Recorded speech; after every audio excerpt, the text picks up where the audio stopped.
हे भगवान, हे भगवान, हे भगवान, ये कैसा जीवन मुझे दिया है आपने। इतनी गरीबी और इतना अकेलापन। हाँ, कि पूरे दिन भर काम करके भी मैं इतना नहीं कमा पाता कि 3 समय का भोजन कर पाऊं।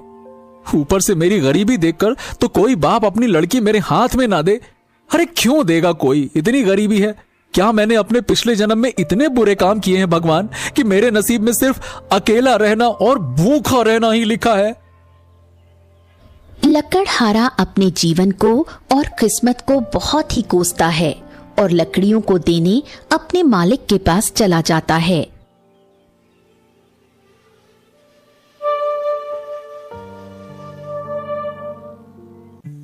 क्या बात है लकड़हारे, मुझे तुझसे यही उम्मीद थी। वैसे तो तू किसी काम का है नहीं, ऊपर से गरीब और फटीचर है। तुझे कोई काम पर रखना तो चाहता नहीं है, पर हाँ, तू ये लकड़ियां लाने का काम तो बखूबी करता है। मेरे उम्मीद से भी अच्छा काम करता है। इसीलिए आज मैं काफी खुश हूँ। ये ले 5 तांबे के सिक्के रख और दफा हो जा यहाँ से। और हाँ, कल लकड़ियां चाहिए, मुझे समय पर दे जाना, ठीक है? चल जा। जी मालिक। अरे भाई, ये क्या?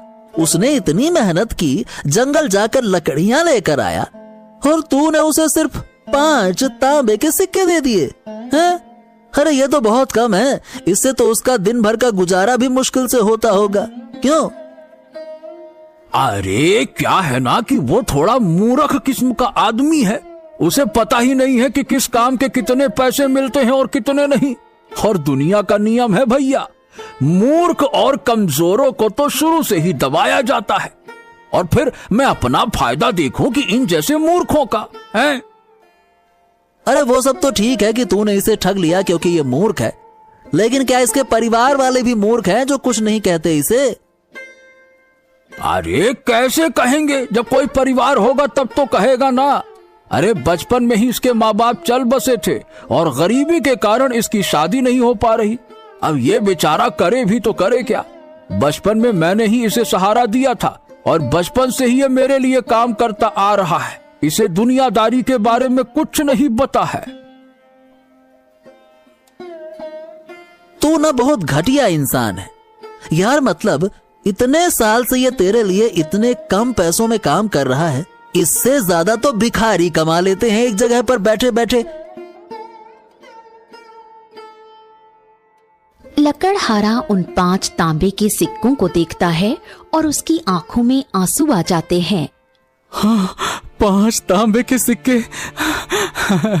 कितने दिनों के बाद मालिक ने मुझे पूरे 5 तांबे के सिक्के दिए, वरना तो रोज मुझे 3 तांबे के सिक्के से ही काम चलाना पड़ता है। हाँ, ऐसे ही मेहनत करूंगा तो मुझे पूरा विश्वास है कि मालिक एक दिन मेरी तनख्वाह जरूर बढ़ा देंगे। 5 या 6 सिक्के कर देंगे। हाँ हाँ, क्या पता 8 सिक्के भी कर दें। अरे नहीं नहीं नहीं नहीं, मुझे इतने भी बड़े बड़े सपने नहीं देखने चाहिए। जो मिलता है उसी में खुश रहना चाहिए। कल मैं और अंदर तक जाऊंगा और अच्छी से अच्छी लकड़ियां काट के लाऊंगा। अंदर जानवरों और सांपों का थोड़ा खतरा तो है, पर अगर तरक्की करनी है और ऐसे घटिया जीवन नहीं जीना है तो ये जोखिम तो उठाना ही पड़ेगा। हाँ। अगले दिन वो सुबह जल्दी उठता है और सबसे पहले मंदिर जाता है। ओम। हे भगवान, मैं आपकी रोज पूजा करता हूँ, रोज आपके सामने अपनी समस्या लेकर आता हूँ। कभी तो मेरी बात सुन लिया करो ना भगवान, क्योंकि मुझे ज्यादा कुछ नहीं चाहिए। बस इतना ही तो कह रहा हूं ना, मेरी तनख्वाह बढ़ा दीजिए और एक अच्छी सी जीवन संगनी दिला दीजिए। बस फिर मैं आपसे कुछ नहीं मांगूंगा। पक्का पक्का वादा है मेरा। बस मेरी ये विनती सुन लीजिए भगवान। अरे बेटा, आज तुम जल्दी आ गए। क्या बात है, कुछ खास है क्या? ये लो प्रसाद लो और फिर बताओ क्या बात है। जी, प्रसाद के लिए धन्यवाद पंडित जी। आज ना मैंने सोचा है कि मैं जंगल के काफी अंदर जाऊंगा लकड़ियां लेने के लिए, क्योंकि जंगल के अंदर ना थोड़े अच्छे किस्म की लकड़ियां मिलती हैं पंडित जी। अगर मैं उन लकड़ियों को काट कर लाऊंगा तो मालिक खुश हो जाएंगे। क्या पता वो मेरी तनख्वाह बढ़ा दें। अरे तनख्वाह ना भी बढ़ाए तो कम से कम इनाम तो दे ही देंगे ना अच्छी लकड़ियां देखकर। हाँ। जंगल के अंदर? नहीं नहीं नहीं नहीं बेटा, जंगल के अंदर मत जाओ, वहां खतरा है। जंगली जानवर और जहरीले सांपों से भरा है वो। अगर तुम जिंदा ही नहीं लौटोगे तो फिर पैसों का क्या करोगे? ओहो, परंतु पंडित जी, मैं आखिर जिंदा रहकर भी क्या करूंगा? ऐसी जिंदगी से तो अच्छा है कि मैं मर ही जाऊं। मैंने पहले भी जंगल के अंदर जाने की सोची थी, पर कभी हिम्मत नहीं हुई। पर आज मेरे अंदर का शेर जाग गया है। मैंने फैसला कर लिया है, या तो मैं अच्छी जिंदगी जीऊंगा या मैं जीऊंगा ही नहीं। और मैं ऐसी जिंदगी नहीं जी सकता पंडित जी, मैं परेशान हो गया हूं, सही बता रहा हूं। अब बस, अब या तो भगवान को मेरी सुननी पड़ेगी या मैं खुद ही भगवान के पास चला जाऊंगा। हाँ। मुझे पता है बेटा कि तुमने अपने जीवन में बहुत दुख देखे हैं। अगर तुम्हारी जगह कोई होता तो उसने अब तक तो हार मान ली होती। पर बेटा, अगर तू जंगल के अंदर जा ही रहा है तो एक बार मां के मंदिर जाकर जरूर आना। मैंने सुना है कि जंगल के अंदर मां का एक मंदिर है। लोग कहते हैं कि जिसने भी मां के दर्शन किए वो कभी खाली हाथ नहीं लौटा, उसकी इच्छा अवश्य पूरी होती है। इसलिए सिर्फ एक बार उस मंदिर के अंदर जाना और सच्चे दिल से अपनी इच्छा मांगना, तुम्हारी इच्छा भी जरूर पूरी होगी। देख लेना बेटा। जी पंडित जी, जैसा आप कहें, मैं मंदिर के अंदर भी जरूर जाऊंगा। ऐसा कहते ही लकड़हारा जंगल की ओर निकल जाता है। हो, डर तो लग रहा है, पर यही मौका है कुछ कर दिखाने का। बस एक बार अच्छे किस्म की लकड़ी मिल जाए, फिर जल्द से जल्द निकल आऊंगा। हाँ। लकड़हारा को थोड़ा डर लग रहा था, लेकिन बचपन से ही वो जंगलों के अंदर काम करने की वजह से उसका अनुभव काफी बढ़ गया था। इसलिए जंगल के अंदर जाने में उसे उतनी दिक्कत नहीं हो रही थी। वो इस बात का काफी ध्यान रख रहा था कि कहीं कोई जंगली जानवर न देख ले।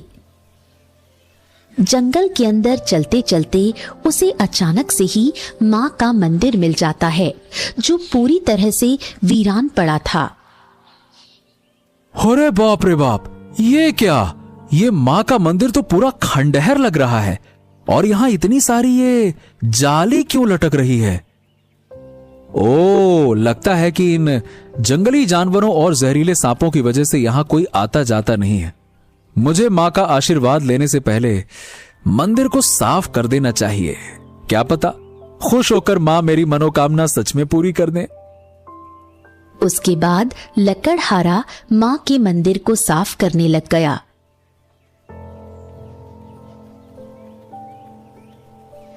ओम।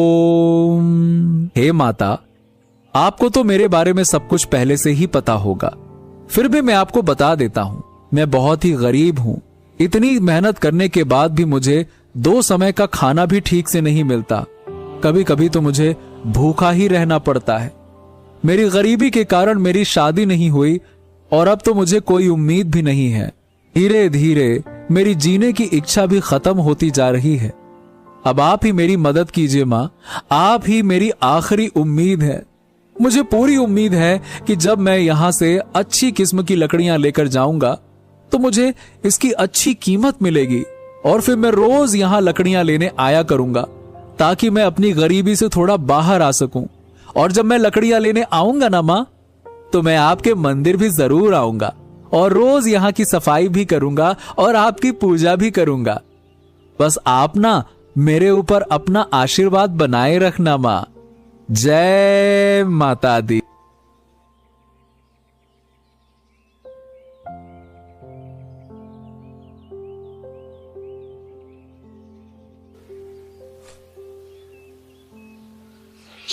ऐसा कहते ही लकड़हारा मंदिर से निकलने के बाद लकड़ियां काटने लगा और जब उसका लकड़ी काटने का काम पूरा हुआ तो वो अपने मालिक के पास पहुंचा। वहां पर 2-3 लोग खड़े थे और वो भी लकड़ी के व्यापारी थे। हाँ मालिक, मैं जंगल के आज ना बहुत अंदर तक गया और आपके लिए उच्च किस्म की लकड़ियां लेकर आया हूँ। तो मालिक, क्या आप इसके लिए मुझे ज्यादा सिक्के दे सकते हैं ना?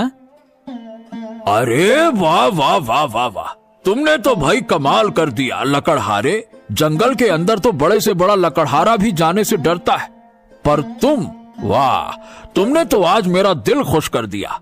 और इसीलिए मैं तुम्हें पूरे 3 नहीं, 4 नहीं, 5 नहीं, बल्कि पूरे 8 तांबे के सिक्के दूंगा। हाँ, 8 तांबे के सिक्के? क्या आप सच कह रहे हैं मालिक?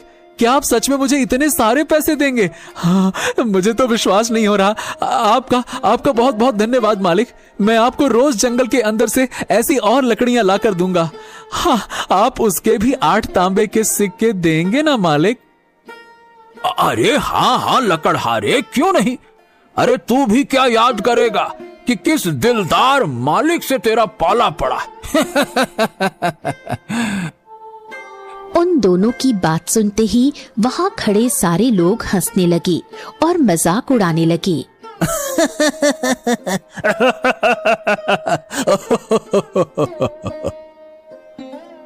मालिक, ये सब लोग हंस क्यों रहे हैं? यहाँ कोई हास परिहास चल रहा है क्या? अरे तुम इन सब बातों पर ध्यान मत दो। देखो लकड़हारे, ये सब थोड़े पागल किस्म के लोग हैं, सबका मजाक उड़ाते रहते हैं। तुम बस अपना काम करो और रोज जंगल से मुझे अच्छे किस्म की लकड़ियां लाकर दे दो, फिर देखना एक दिन तुम भी बहुत पैसे कमाने लगोगे। हाँ। जी जी मालिक, जैसा आप कहें, मैं रोज आपके लिए लकड़ियां लाता रहूंगा। आपके इस उपकार के लिए धन्यवाद मालिक, धन्यवाद धन्यवाद। लकड़हारा वहां से जाने लगा।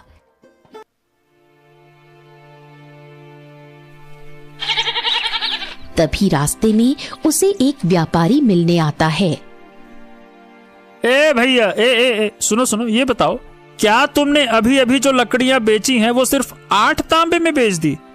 क्या वो सच में तुम जंगल के अंदर से लाए थे? हैं? जी हाँ, पर क्यों, मैंने कुछ गलत कर दिया क्या? अरे गलत क्या कहूं मैं, तुमने कितनी बड़ी गलती की है तुम्हें पता भी है? अरे तुम सोच भी नहीं सकते, इतनी बड़ी गलती कर दी है तुमने। हैं? क्या? अब मुझे नहीं पता था कि जंगल के अंदर की लकड़ियों को लाने की सख्त मनाही है। मुझे किसी ने बताया नहीं। देखिए, कृपया मुझे माफ कर दीजिए। मैं सच में आगे से ऐसी गलती कभी नहीं करूंगा। अरे अपने सपने में भी नहीं करूंगा। माफ कर दीजिए। अरे बेवकूफ गधे, जंगल की लकड़ियां काटने के लिए मैं नहीं डांट रहा हूं। तुमने जो इन कीमती लकड़ियों को मात्र 8 तांबे के सिक्के में बेच दिया, उसके लिए डांट रहा हूं। एक बात बताओ, तुम मामूली लकड़ियां काट कर लाते हो तो उन्हें कितने कीमत में बेचते हो, बताओ? जी 3 तांबे के सिक्कों में, और कभी कभी मालिक खुश होते हैं तो मुझे 5 तांबे के सिक्के दे देते हैं। अरे भगवान, निहायती बेवकूफ इंसान हो। पता नहीं कैसे लकड़हारे हो। तुम्हें पता नहीं कि इन लकड़ियों की क्या कीमत चल रही है बाजार में? अरे मामूली लकड़ियों की कीमत 2 चांदी के सिक्के हैं। हाँ, 2 चांदी के सिक्के? नहीं नहीं नहीं नहीं, आप मजाक कर रहे हो ना? यहाँ मालिक मुझे 10 तांबे के सिक्के भी नहीं देते हैं, और आप कह रहे हैं कि 2 चांदी के सिक्के, यानी 200 तांबे के सिक्के? अरे हाँ गधे, और तुम्हें यह जानकर बड़ा अफसोस होगा कि जो कीमती लकड़ियों को तुमने 8 तांबे के सिक्कों में बेचा है ना, उसकी कीमत 8 तांबे के सिक्के नहीं बल्कि 8 चांदी के सिक्के हैं। और अगर तुमने जंगल के और अंदर जाकर झील के उस पार की लकड़ियां लाई तो उनकी कीमत 2 या 3 सोने के सिक्के हो सकती हैं, समझे? लकड़हारा ये सब सुनकर बेहोश हो गया।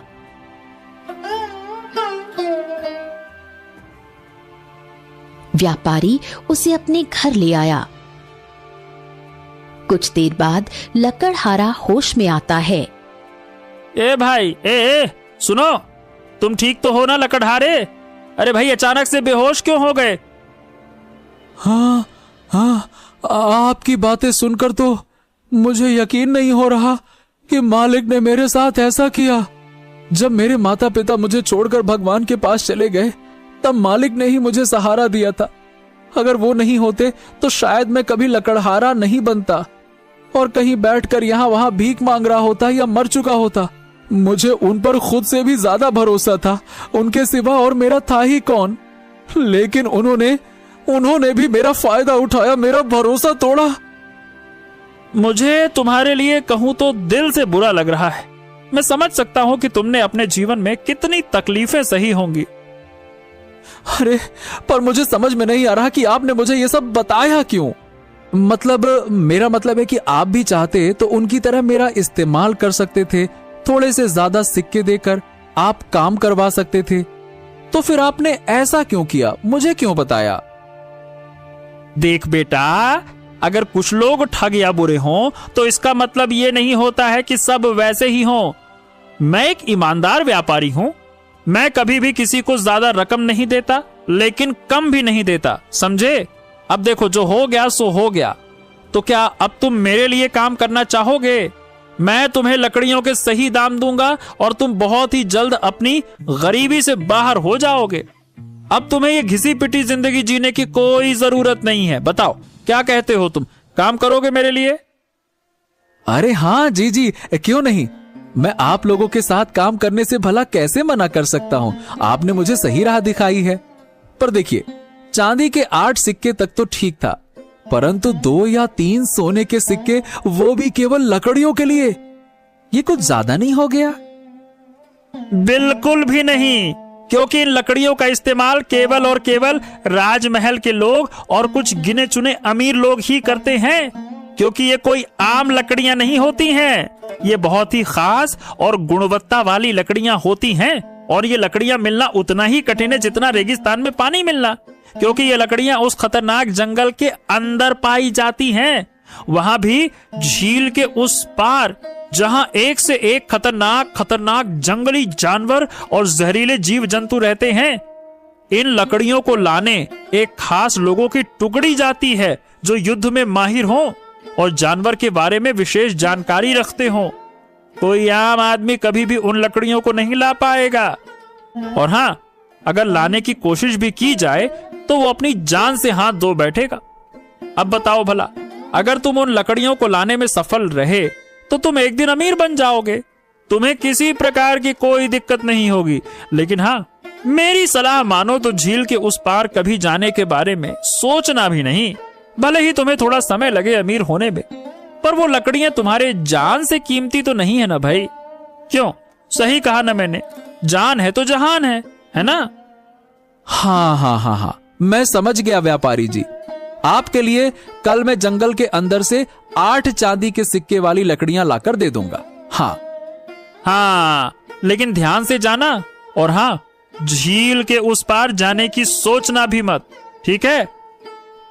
हाँ, जी, मैं समझ गया।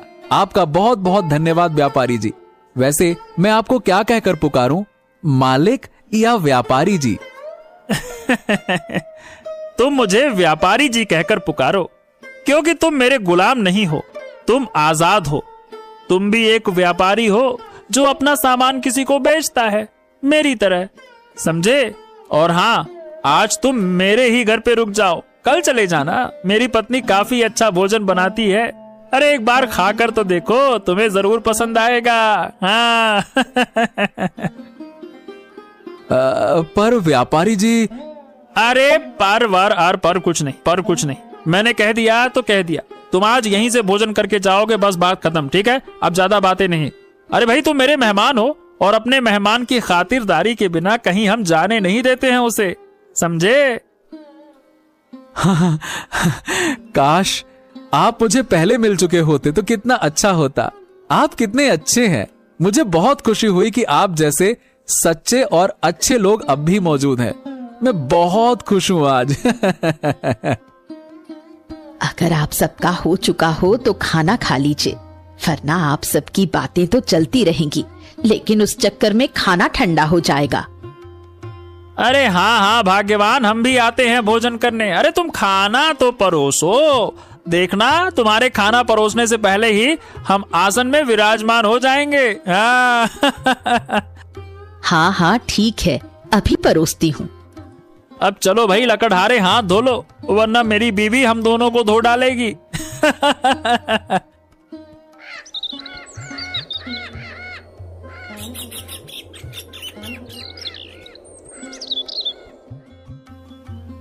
अब लकड़हारा जंगल जाने के लिए अनुमति लेता है। हाँ तो ठीक है व्यापारी जी, अब मैं चलता हूँ और आज शाम तक आपको लकड़ियां काट कर देता हूँ। हाँ ठीक है, पर अपना ध्यान रखना और ज्यादा लालच में आके जोखिम मत उठाना, ठीक है? हाँ ठीक है व्यापारी जी, अब मैं चलता हूँ।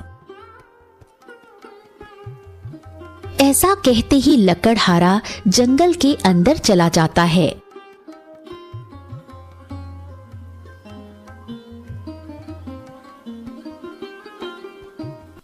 और सबसे पहले माँ के मंदिर जाता है। जय माता दी। माँ देखो मैं आ गया और मुझे यकीन नहीं हो रहा कि मेरी जिंदगी बदल गई है। मुझे पता है ये सब आपकी ही कृपा से हुआ है। मुझे तो लगा था कि ये सब एक अफवाह होगी, लेकिन यहाँ तो जो भी आता है उसकी मनोकामना सच में पूरी हो जाती है। आप धन्य हैं माँ, धन्य हैं। मैं आज तो आपके लिए कुछ लेकर नहीं आ पाया, परंतु हाँ, लकड़ियां काटने के बाद मुझे जो पैसे मिलेंगे ना, तब मैं आपके लिए जरूर कुछ खरीद कर लाऊंगा। आज के लिए आप मेरी भक्ति और मेरी पूजा से ही काम चला लीजिए। चलिए, जय माता दी। ऐसा कहते ही लकड़हारा लकड़ियां काटने लगता है और लकड़ियां इकट्ठा करने लगता है, पर उसका मन बार बार झील के उस पार जाने का करता है। अरे ये क्या हो रहा है? मेरा मन बार बार झील के उस पार जाने के लिए क्यों कर रहा है? कहां मुझे मात्र 3 या 5 तांबे के सिक्के मिलते थे और कहां अब मुझे पूरे 8 चांदी के सिक्के मिलने वाले हैं। मुझे तो इसी खुशी में खुश रहना चाहिए। मैं कहां लालच में आ रहा हूं? नहीं नहीं नहीं नहीं नहीं, लालची तो मैं पहले नहीं था, मुझे अब भी लालच नहीं करना चाहिए। लेकिन क्या इतने पैसों की बात सुनकर मेरे मन में लालच जाग गया है क्या? ओहो, मुझे खुद को संभालना चाहिए। लेकिन मैंने माँ से तो कहा है कि मैं माँ के लिए कल कुछ खरीद के लाऊंगा। अगर मैं झील के उस पार गया और बचा ही नहीं तो माँ के लिए क्या कुछ ला पाऊंगा? हाँ, इतनी मुश्किल से अब मेरी किस्मत बदली है। मैं ज्यादा लालच के चक्कर में ये जीवन गंवा नहीं सकता। नहीं भाई, नहीं नहीं नहीं।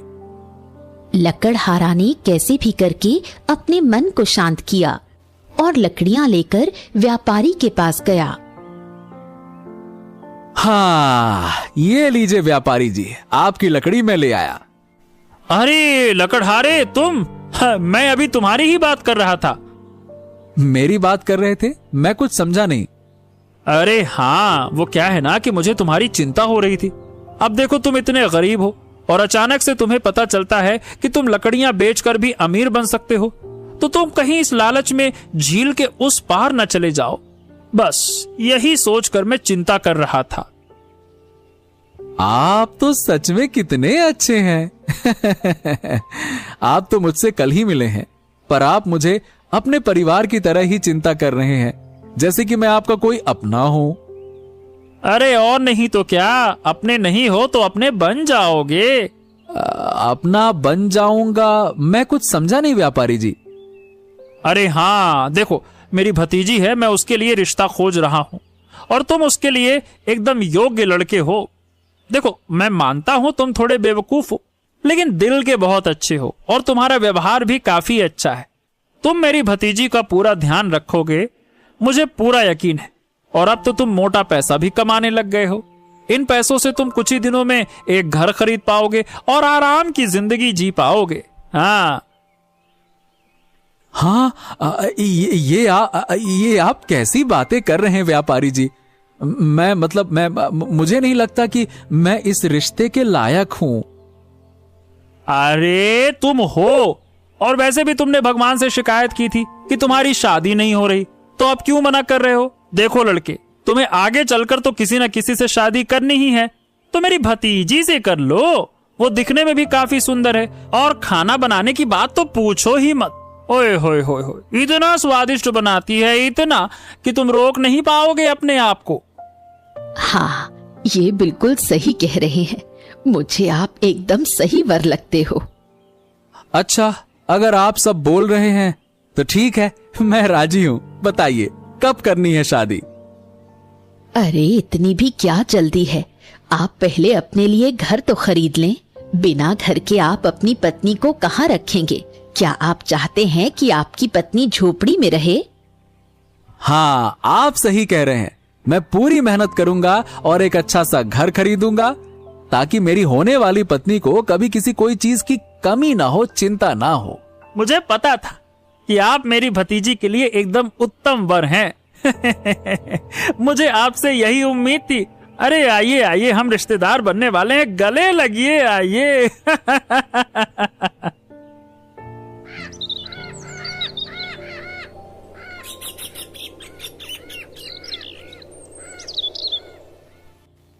और अगले दिन सुबह उठकर लकड़हारा सबसे पहले माँ के लिए फूलों की माला खरीदता है और प्रसाद चढ़ाने के लिए फल भी खरीदता है। और लकड़हारा फिर से जंगल की ओर निकल जाता है। जय माता दी, जय माता दी। माँ, जैसा कि मैंने आपसे वादा किया था कि मैं आपके लिए माला लेकर आया हूँ। ये देखिए, ये मैं आपको चढ़ाता हूँ और मैं आपके लिए फल भी लेकर आया हूँ। लकड़हारा माँ को माला और फल चढ़ाता है और कहता है, मुझे समझ नहीं आ रहा माँ कि मैं आपका कैसे शुक्रिया अदा करूं। जब से आपके इस मंदिर में आया हूं ना, हाँ, मेरी तो किस्मत ही बदल गई है माँ। अब बहुत ही जल्दी मेरी शादी होने वाली है और मेरी सारी मनोकामना पूरी हो जाएगी। पर मैं चाहता हूं कि सिर्फ मेरी ही इच्छा पूरी ना हो, बल्कि मेरी पत्नी की भी हर इच्छा पूरी हो। और उसके लिए मैं हर वो काम करूंगा जिससे मेरी पत्नी एक रानी की जिंदगी जी सके, मुझे कितना भी खतरा क्यों ना उठाना पड़े। इसीलिए माँ, मैंने तय किया है कि मैं झील के उस पार जाना चाहता हूँ ताकि जल्द से जल्द अमीर बन सकूं और अपनी पत्नी का ध्यान रख सकूं। हाँ, चलो माँ, जय माता दी। ऐसा कहते ही वो झील के उस पार चला गया।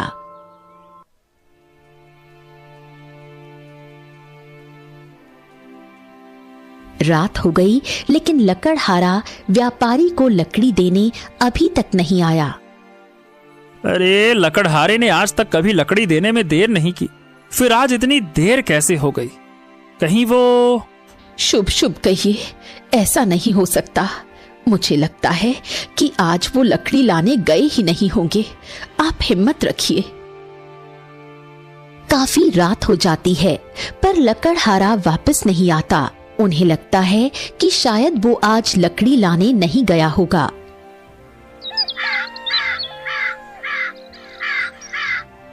फिर सुबह हो जाती है। व्यापारी लकड़हारा की झोपड़ी पर जाता है, लेकिन उसे लकड़हारा नहीं मिलता। अब उनका शक यकीन में बदलने लगा। ओहो, ये मेरी ही गलती थी। ये मैंने क्या कर क्या दिया? मुझे बताना ही नहीं चाहिए था झील के उस पार की लकड़ियों के बारे में। हे भगवान, हे भगवान, ये मैंने क्या कर दिया? व्यापारी घर वापस आता है और अपनी पत्नी को सारी बात बताता है। वो सब चिंता में पड़ गए।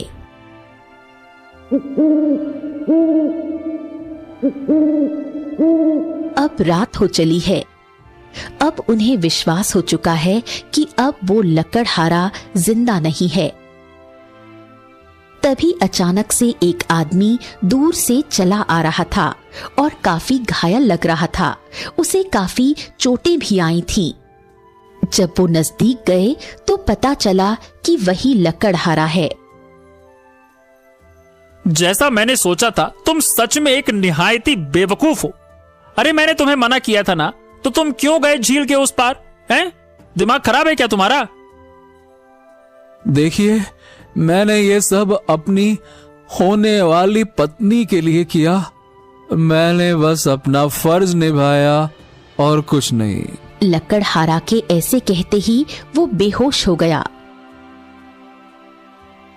व्यापारी उसे वैद्य के पास ले गया। अच्छा है इसे कोई गहरी चोट नहीं लगी। ये बहुत ही भाग्यशाली है कि झील के उस पार जाकर भी बच गया, वो भी अकेले जाकर बच गया। हाँ, भले ही लकड़हारा मरते मरते बचा हो, लेकिन उसने इतनी लकड़ियां पाली कि अब उसने पूरे 5 सोने के सिक्के कमा लिए थे और अगले ही दिन एक आलीशान घर खरीद लिया था और अब वो खुशी से अपना जीवन जीने लगा।